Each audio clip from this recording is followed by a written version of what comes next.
Today we are going to be learning about key details in the text in order to better help us understand a text more. To start us off, we're going to be watching a song. During this part of the lesson, the students will watch the song.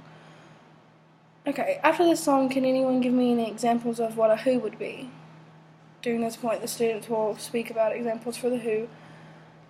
Does anyone know any examples of what? During this time, the students will be giving examples of what, and then we'll continue with when, where, and why.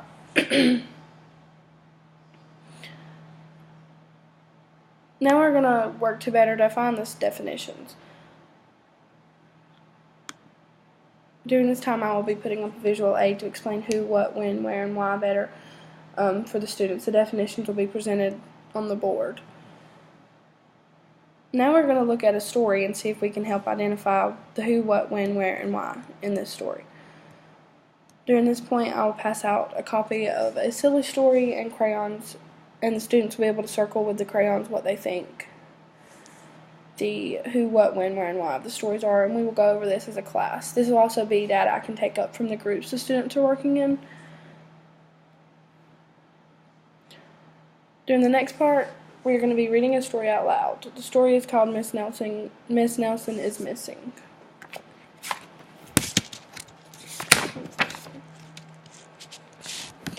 The kids in room 207 were misbehaving again. Spitballs stuck to the ceiling, paper planes whizzed through the air.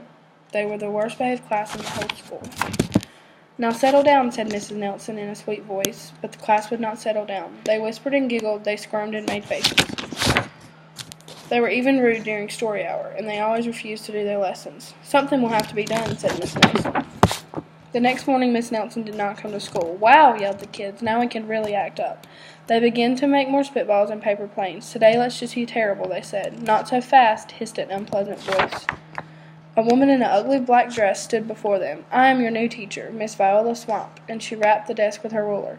"Where is Miss Nelson?" asked the kids. "Never mind that," snapped Miss Swamp. "Open those arithmetic books." Miss Nelson's kids did as they were told. They could see that Miss Swamp was a real witch. She meant business. Right away she put them to work, and she loaded them down with homework. "We'll have no story hour today," said Miss Swamp. "Keep your mouth shut," said Miss Swamp. "Sit perfectly still," said Miss Swamp, "and if you misbehave, you'll be sorry." Days went by, and there was no sign of Miss Nelson. The kids missed Miss Nelson. "Maybe we should try to find her," they said. Some of them went to the police. Detective McSmog was assigned to the case. He listened to their story. He scratched his chin. He said, "I think Miss Nelson is missing." Detective McSmog would not be much help.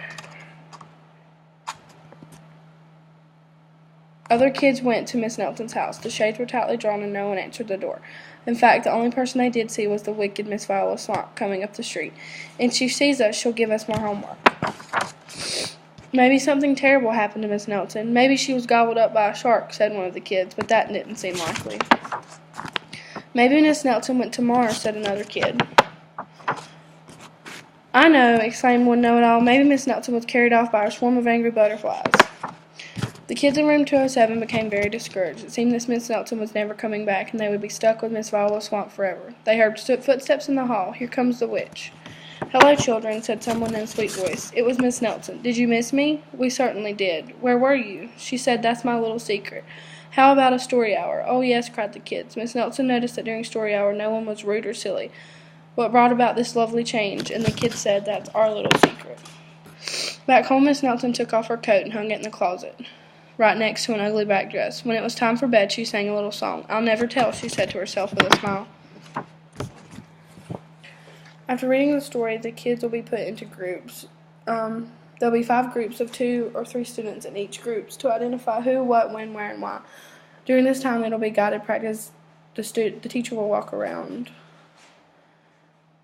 After walking around to help the students identify the details, I will begin passing around a story ball. The story ball will have who, what, when, where, and why on each side. The story ball will be passed around between students, and when they catch the ball, whatever section their hands land on will be what that group answers. The ball should be passed around as many times as it needs to be in order to answer the who, what, when, where, and why. Example, there are many characters for the who's in the story, so the ball should be passed around enough for each of these to be answered.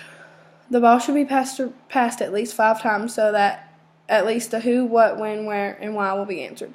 Questions can only be answered once for the who, what, when, where, and why, so the students don't keep answering the same questions. After passing around the story ball, I will go into my independent practice. The students will be passed out a graphic organizer of who, what, when, where, and why. The students will have to define what who, what, when, where, and why means, and also give an example under the definitions. The example can be from stories that went over during the day or from prior stories. As we finish class, can anyone give me examples of a who? Can anyone give me an example of a why? Can anyone give me an example of when, of what, or where? Does anyone have any questions from what we have learned today? We will continue to learn more and better understand more details in a text for the rest of this week.